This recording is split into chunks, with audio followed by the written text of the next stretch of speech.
Yağıntılı hava şəraitinin davam etməsi nəticəsində bölgədə quraşdırılmış yüksək gərginlikli transformatorla bağlı təhlükəli vəziyyət yaranıb. Transformator yeni olsa da yer səviyyəsinə çox yaxın yerləşdiyinə görə yağış yağarkən onun ətrafında su toplanır və avadanlıq faktiki olaraq su gölünün içində qalır.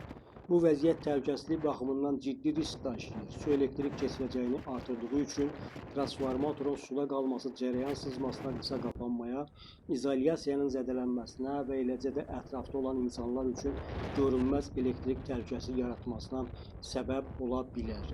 Qeyd edirik ki, transformatorun vəziyyəti ilə bağlı məsələ aidiyyatı qurumların diqqətinə çatdırılıb və təhlükənin aradan qaldırılması istiqamətində tədbirlərin görülməsi tövsiyə olunub. Lakin bugünə qədər hələ də məsələ öz həllini tapmıyor. Qeyd edək ki, görünən bu mənzərə Qaradağ rayonunun Qızıldaş qəsəbəsində yeni massiv adlanan TR630 markalı transformatorun yerləşdiyi bir ərazidir və həmin transformator piyada səkisindən 2-3 metr kənarda quraşdırılıb və həmin ərazi isə insanların sıx hərəkət elədiyi bir ərazidir və bundan əlavə məktəb uşaqlarının hər gün həmin yoldan istifadə elədikləri bir ərazidir.